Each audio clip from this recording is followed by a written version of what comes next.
안녕하세요. 금융세무사 윤지영입니다. 이제 종합소득세, 그죠? 관련해서 절세 두 번째인데요. 여러분이 개인 투자자 분들을 전제로 해서 먼저 말씀을 드리고 있어요. 그러면 강의 이제 들으시면서 영상 보시면서 여러분이 이제 개인 세금에 관련해서 먼저 들어보셨을 거고요. 그리고 저번 시간에 관련해서는 여러분이 지금 현재까지 한번 볼게요.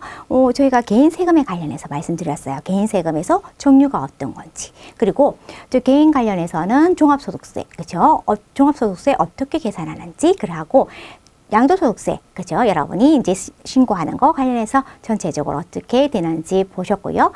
지금이 종합소득세 절세 두 번째 시간이잖아요. 그럼 첫 번째 시간에서는 소득세 관련해서 특징 말씀드렸어요. 그리고 관련해서 고려할 사항 같은 거 제가 설명을 드렸고요. 실질적으로 이제 절세 관련해서 들어가 보도록 하겠습니다. 자, 그러면 여러분이 금융상품, 금세윤 말씀드렸고요. 저희 개인 투자자 지금 하고 있습니다. 그리고 개인 투자자 중에서 종합소득세, 그렇죠? 여러분이 지금 절세 방안에서 두 번째 시간입니다. 그러면 여러분이 이제 앞으로 제가 이거에 관련해서 세세하게 말씀드릴 거고요. 그러면 지금 여러분이 이제 하실 거는 뭐냐 했더니 이제 배우자 자녀들에게 금융자산을 증여하는 게 어떻게 해서 절세가 되는 거지 관련돼서 말씀드릴 거예요. 그리고 여러분이 그 하기 전에 여러분 주식형 펀드 투자라든지 배당락 이전 했을 때 매도 전략이라든지 제2종 단기 주택 채권 등의 무이자 채권을 활용한 방법 관련해서 이번 시간에 말씀을 드리겠습니다. 자, 먼저 나오는 게요. 주식형 펀드 투자예요. 그러면 여러분이 주식이나 이제 채권에 관련해서 투자를 하실 때 직접적으로 투자할 수도 있고 펀드, 그죠? 간접적으로 펀드를 통해서 간접적으로 투자하실 수 있어요. 그런데 이렇게 투자했을 때, 그죠? 이렇게 투자했을 때 거기서 나오는 소득 열매 관련해서 국가가 어떻게 세금을 구분을 했고 어떻게 세금을 가져가는 거냐라는 건데 이게 다르다는 거예요. 그죠? 직접 투자했을 때랑 간접 투자했을 때랑 다르게 보고 있더라라는 거죠. 그러면 여러분이 내가 지금 직접 투자해야 될지 간접 투자해야 될지, 그죠? 뭐 때문에 그런지는 알고 가자는 겁니다. 직접 투자를 해요. 여러분이 주식 투자하세요. 그러면 열매가 어떤 열매? 배당이란 열매, 그죠?를 가지게 되죠. 그리고 여러분이 사고 팔았을 때 매매 차익이라는 열매도 가져가요. 그죠? 그러면 배당금에 대해서는 배당소득이니까 이제 여러분 아시죠? 배당소득은 종합소득세더라라는 거. 이자 배당 합쳐서 2천만 원이 초과되면 합산되더라 라는 건 이제 잘 아실 거고요. 그런데 상장 주식, 그죠? 매매 차익 관련해서는 여러분이 가세가 제외되는데요. 그죠? 장내 대주주라든가 장외 거래는 가세되기 때문에 장내 소액주주의 주식 관련해서 차익이 생기면 일단 가세 제외로 하고 있다라는 겁니다. 채권을 하시면요. 채권 투자하시면 열매가 이자란 열매를 받게 되고 이자 소득이 됩니다. 그리고 채권에 대해서 채권 관련해서는 매매해서 차익이나 차손이 생기더라도 몰라 가세 제외로 되어 있고요. 단지 여러분 환매 조건부, 그죠? 그죠? 즉 내가 다시 사거나 팔 수 있도록 조건이 정해져 있는 이 채권에서 매매 차익이 생긴다면 그건 이자로 보겠다라고 되어 있어요. 그렇죠? 그렇지만 요거 빼고는 여러분이 가세 제외되구나 라고 보시면 되고, 그럼 직접 투자했을 때, 그죠? 여러분이 주식하고 채권 이렇게 해서 나눠서 배당소득, 이자소득으로 되는구나. 그리고 매매 차익에 대해서는, 그죠? 여러분이 원칙적으로 가세 제외로 되어 있구나 라고 보시면 돼요. 근데 이게 간접 투자예요. 펀드로 왔을 때예요. 그러면 이 펀드는요, 이거 구분하기가 힘들잖아요. 그래서 이자든 배당이든, 그죠? 배당금이든, 그리고 관련해서 이자든 배당이든 이거 이자소득, 배당소득으로 하지 않아요. 그래서 어떻게 그냥 배당소득으로 그냥 분류해서 소득세를 가져가겠다는 거예요. 그리고 좀 특이한 게 뭐냐면 채권의 매매 차손익도 포함하는 거예요. 그러면 여기서 채권의 매매 차익은 가세 제외잖아. 뭐 빼고는 환매 조건부 채권 빼고는, 그죠? 가세 제외였는데 펀드를 통해서 했을 때는 요 채권의 매매 차손익이 그죠? 내 관련해서 내 소득으로 볼 때 고려가 되는구나라는 거예요. 그러면 내가 만약에 그죠? 이자, 배당, 그죠? 그리고 만약에 상장 주식 관련해서 그죠? 매매 차익, 그죠? 차익 해가지고 있고요. 그리고 채권 그래서 매매 차익이 있다는 거예요. 그러면 요게 100이고 요게 200이고 그죠? 여기 만약에 이제 50이었고 요게 150이었다라는 거예요. 그럼 직접 투자를 했을 때는 요건 이자 소득, 이건 배당 소득. 그죠? 그리고 상장 주식 만약에 상장 주식인데 장내 거래에서 소액 주더라라고 하면 그죠? 가세가 안 될 거고요. 채권의 매매 차익은 뭐만 빼고요? 한매 조건부 채권만 빼고는 그죠? 가세 제외라고 했잖아요. 그럼 요것도 아니고 이제 이렇게 되실 거예요. 직접 투자를 하실 때는 여러분이 이자 배당에 대해서만 소득세를 여러분이 부담하시면 되세요. 근데 이게 간접 투자를 해서 펀드로 묶였어요. 펀드가 돼요. 그죠? 펀드를 통해서 여러분이 수익을 창출하게 된다면 여기서 여러분 어떻게 해요? 자, 이자 배당. 그죠? 이자 배당. 그리고 요거는 여러분 그 같이 아니고 그랬을 때 요거까지 해서 요렇게 다 합쳐가지고 합쳐가지고 그죠? 300, 450, 450이 나의 배당 소득으로 가세가 된다는 거예요. 근데 그렇게 여러분은 이럴 경우에는 내가 봤을 때 억울해 라고 할 수 있지만요. 요때 채권에서 만약에 손실이 생길 수 있잖아요. 그죠? 그러면 이게 차익이 아니고 차손이 생겼다. 그죠? 차손이 생겼는데 요게 만약에 50이다.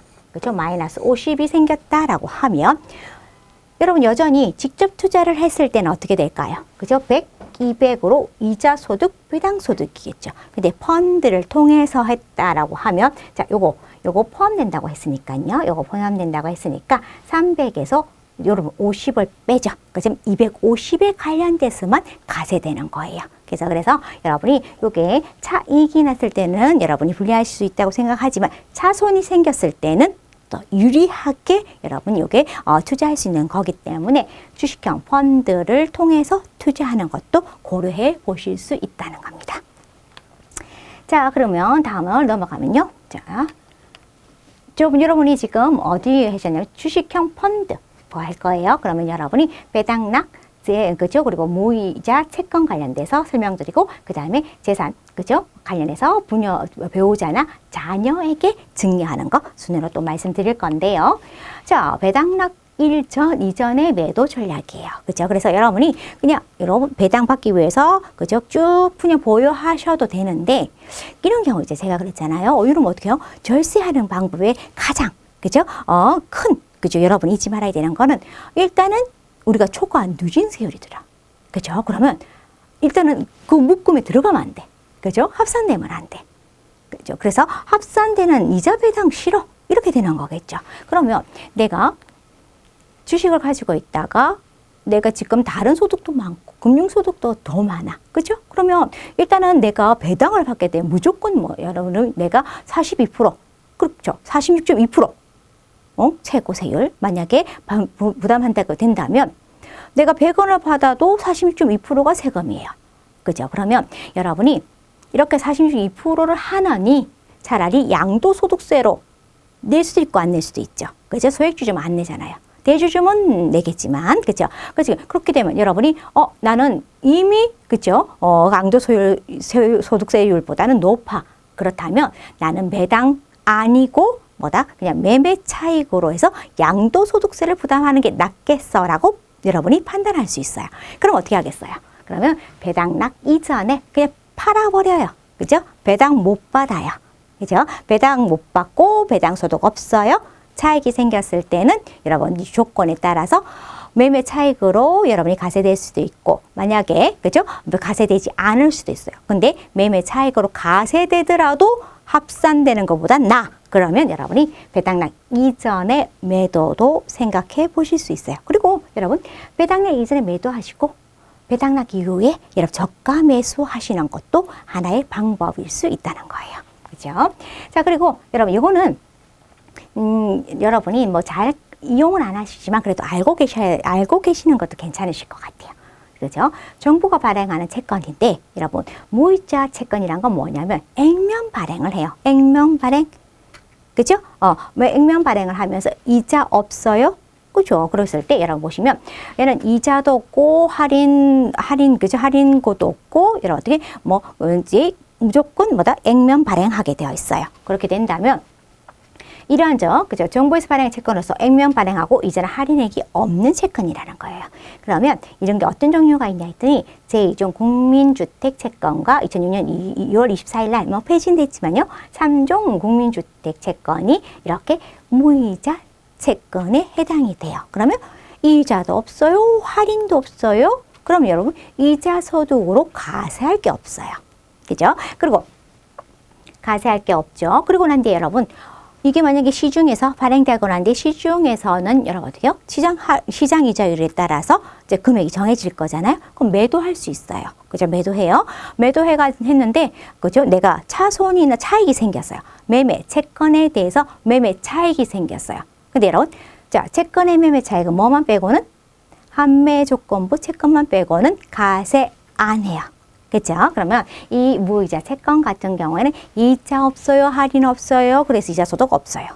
매매 차익에 대해서 뭐 어떻게 과세 제외되어 있어요. 그렇죠? 이런 게 무이자 채권이니까 여러분이 관심이 있으신 분은 활용해 보시는 것도 좋을 것 같아요. 자, 그 다음에 여러분이 보시는 게요. 자, 개인별 과세예요. 자, 여러분 소득세는 부부가 있지만 여러분 소득은 각각 계산해요. 부부라고 합쳐서 계산하지 않아요. 그러면 각각의 소득, 자기가 벌어들인 거에 한해서만 여러분 소득세 계산을 하게 된다는 거예요. 그럼 여러분 2천만 원이 어떻게요? 초과된다면 2천만 원 초과된다면 이거는 합산된다고 했잖아요. 합산. 그렇죠? 합산되는 거예요. 들었을 때 여러분이 이제 한번 예를 볼게요. 만약에 근로소득이 내가 1901억이 있었어요. 그죠? 그랬을 때 내가 종합과세, 금융소득 관련해서 4천만 원이 예상이 돼요. 그렇죠? 그럼 여러분이 그럼 내가 금융소득 4천이 되는지 어떻게 알아본다? 그죠? 금융기관에 여러분이 이제 찾아가서 아니면 사이트를 통해서 알아볼 수 있고요. 이렇게 어떻게 금융기관이나 뭐 홈택스나 어떻게 여러분이 찾는 거에 대해서는 제가 다른 영상에서 말씀을 드렸어요. 그랬을 때 여러분이 근데 만약에 주중에 그죠?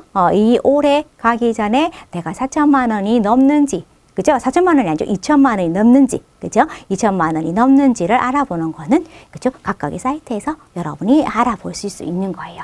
그러면, 일단 내가 예상되는 게 뭐다? 4천이 정도 될 것 같아요. 그죠? 예천이 될 것 같아요. 그럼 합산전 한계세율, 그죠? 합산전 한계세율은 1억이었을 때는 제가, 그죠? 아까 35%였죠. 요것만 생각하지 말라고 누누이 말씀드렸어요. 그죠? 38.5%예요. 그러면 내가 4천이 딱 여러분이 이제 합산된다면 물론 내가 2천이었으면 여러분 어떻게? 내가 15.4% 끝났을 텐데 4천이 되는 순간 이 4천에 따라서 전부 다 38.5% 이렇게는 안 해요. 그렇지? 이렇게는 하지 않지만 여러분 2천까지는 여러분 여전히 원천징수 세율을 유지하는 그 국가가 합리적으로 해놨긴 했지만 일단은 여러분 어떻게 해요? 합쳐짐으로써 38.5%의 부담이 확 오는 거죠. 그죠? 그렇다면 나의 이 소득을 그죠? 그러면 이자에 관련해서 이제 소득이 생겼다. 배당에 관련해서 소득이 생겼다. 그러면 이 채권이라든가 주식을 그죠? 배우자나 자녀들한테 그죠? 증여를 해요. 증여를 하게 된다면 그죠? 각각 그 자녀 배우자에게서 소득 이자나 배당이 생길 거예요. 그죠? 그러면 내가 여러분 요거 이제 이분이 급여 1억이셨는데, 그죠? 4천만 원이 생겼다. 근데 이 중에서 소득을 배우자, 그죠? 배우자에게 만약에 줘서 배우자에게서 금융소득 2천이 생기고 나한테서 금융소득 2천이 생긴다면 2천까지는 제가 뭐라고요? 분리가세 된다 했잖아요. 그러면 분리가세 2천까지 분리가세. 그러면 종합가세 되는 거는 총급여 1억이겠네요.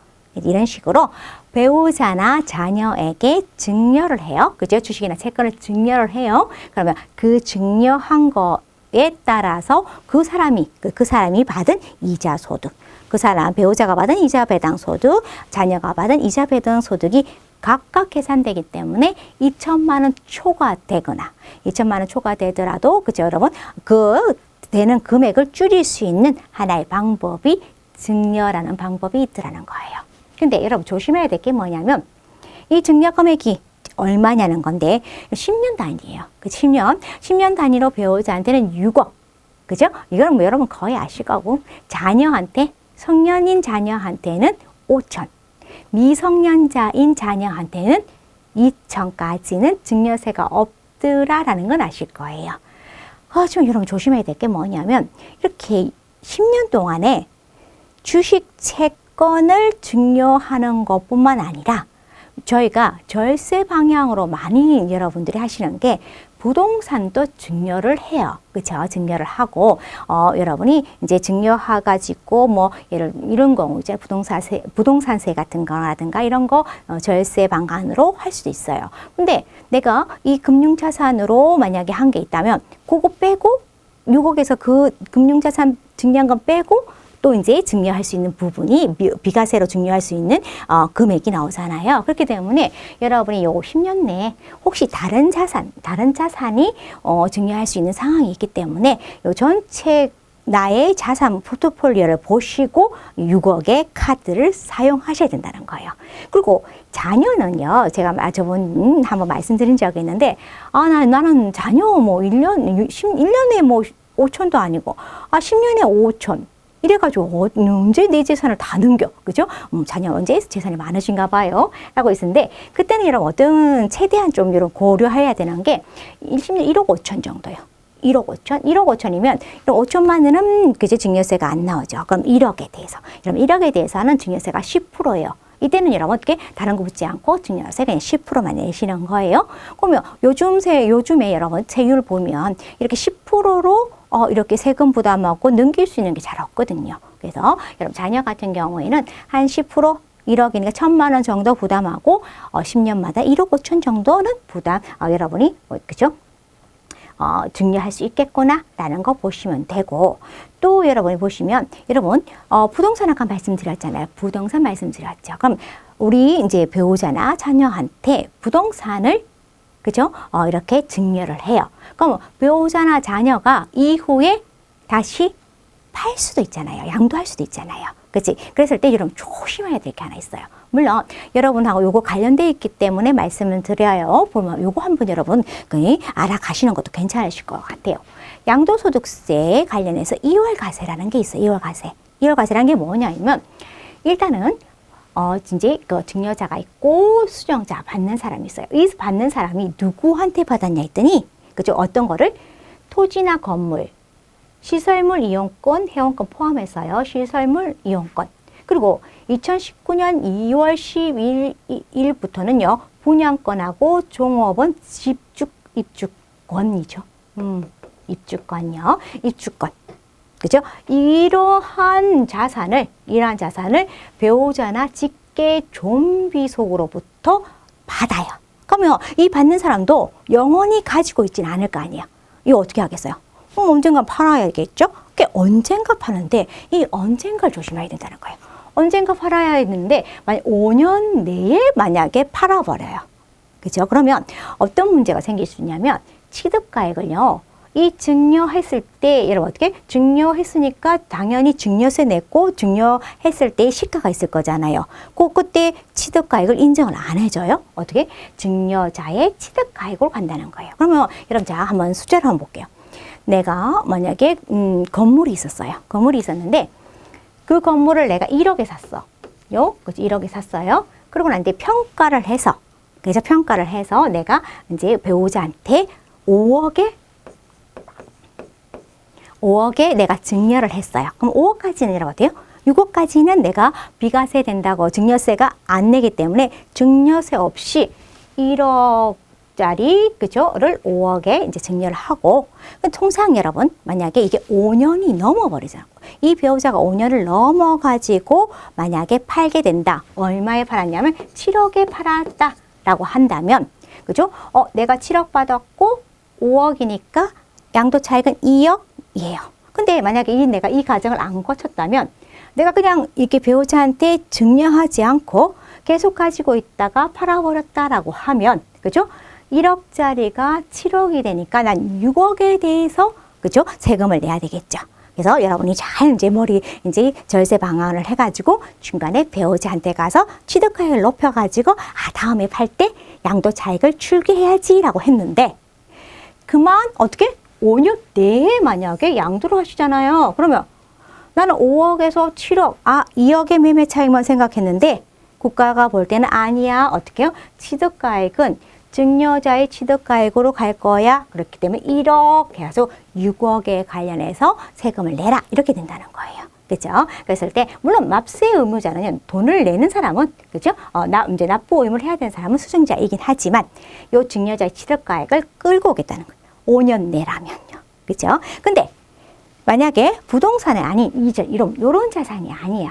주식하고 채권을 넘겼어요. 그럼 주식은 여러분, 자, 2월 과세되는 자산이 아니에요. 대상이 아니에요. 그렇기 때문에 여러분이 배우자나 직계존비속의 주식의 증여, 그죠? 배우자나 그죠? 직계존비속에게 만약에 이런 주식을 증여를 해요. 2월 과세가 적용이 안 돼요. 5년을 기다릴 필요가 없다는 거예요. 그죠? 그랬을 때 여러분이 자 배우자의 취득가액은 증여일 전후, 그죠? 2개월 종가 평균으로 가긴 하는데 내가 주식을 사고, 그죠? 그리고 난 뒤에 증여를 해요. 증여를 하고 그렇게 됐을 때 아무래도 가치가 올라가 있는 상태에서 5년 기다릴 필요 없이 여러분이 팔더라도 2월 과세 적용이 안 되더라. 대신에 여러분 어떻게 해요? 만약에 그죠? 그 비중소기업의 대주주 같은 경우에 1년 내 하면 세율이 크잖아요. 1년을 기다리고 파시는 것도 괜찮긴 해요. 그죠? 여러분이 그래서 이렇게 주식의 증여는 2월 과세. 적어도 5년을 기다릴 필요는 없구나. 라는 거예요. 그죠? 그렇게 한번 보시면 되고, 제가 이거는 참고로 한번 해봤어요. 그러면 이렇게 2월 과세가 적용 안 되는 경우가 또 있어요. 어떤 경우? 내가 증여를 받았는데 나는 5년 기다릴 생각이었어. 근데 수용을 당한 거예요. 이걸 나를 어쩌라고. 그렇죠? 그렇기 때문에 증여받은 부동산이 수용에 의해서 양도가 된다라고 한다면 이거 관련해서는 5년을 기다릴 수 없는 상황이잖아요. 그러면 2월 과세라고 해서 증여자의 취득가액을 끌고 오진 않아요. 그럼 어떻게 되겠어요? 수증자의 그때 당시, 그렇죠? 그때 증여 받았을 때 시가대로 취득가액이 오겠죠. 5억이 올 거예요. 그리고 양도일 현재 증여한 배우자가 사망을 했어요. 이제 사망으로 배우자 관계가 소멸됐을 때도 이때는 여러분 배우자가 안 계시잖아요. 그렇죠? 배우자의 취득가액이라는 개념이 없어진다는, 그러니까 증여자의 취득가액이 없어진다는 거예요. 대신에 여러분 어떻게? 만약에 이혼을 했어요. 내가 이혼 전에 받았는데, 그죠? 이혼을 했어요. 근데 이혼하고 받고 난 뒤에 5년 내요. 근데 내가 양도할 때는 그죠? 이혼을 해서 배우자는 아니에요. 네, 그래도 그거는 여러분 어떻게 요거 적용됩니다. 예, 적용된다고 보셔야 되는 거고요. 1세대 1주택 비과세 주택을 양도하는 경우도 적용이 배제돼요. 대신에 이때는 그죠? 해당 양도소득이 수정자에게 실질적으로 귀속돼야 된다는 거 하나 보시면 되고, 그리고 그죠? 2월 과세를 적용한 양도세가 2월 과세를 적용하지 않은 양도세보다 적은 경우, 이거는 2017년 7월 1일 이후에는 2월 과세를 적용하는 거는 국가가 볼 때 이런 경우라 가지고 뭐죠? 1억짜리가 5억이 되고 5억이 실질적으로 7억이 돼서 6억의 매매 차익을 2억의 매매 차익으로 그죠? 이렇게 이제 하려는 의도를 가지고 있었는데 그만 5년 내에 팔았을 때는 2억 차이가 아니고 6억 차이에 대해서 하겠다는, 그죠? 그럼 2억보다는 이렇게 6억의 매매 차익이 더 크기 때문에 2월 과세 제도라는 걸 했잖아요. 계산했더니 더 적어. 차라리 수증자가 내는 게 수증자를 기준으로 해서 수증자의 취득가액을 가져오는 게 그죠? 양도소득가 더 많아. 그때는 2월 과세 적용은 하지 않겠다는 거. 요거는 여러분이 참고로 보시고요. 단지 여러분이 꼭 아셔야 되는 건 뭐예요? 주식의 양도는 2월 과세가 적용되지 않더라. 5년 기다릴 필요 없으나 대주주일 경우에는 그죠?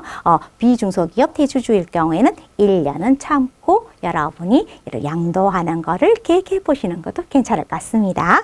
자, 그래서 이번 시간은 여기까지 해서요. 여러분 마치도록 하겠습니다. 감사합니다.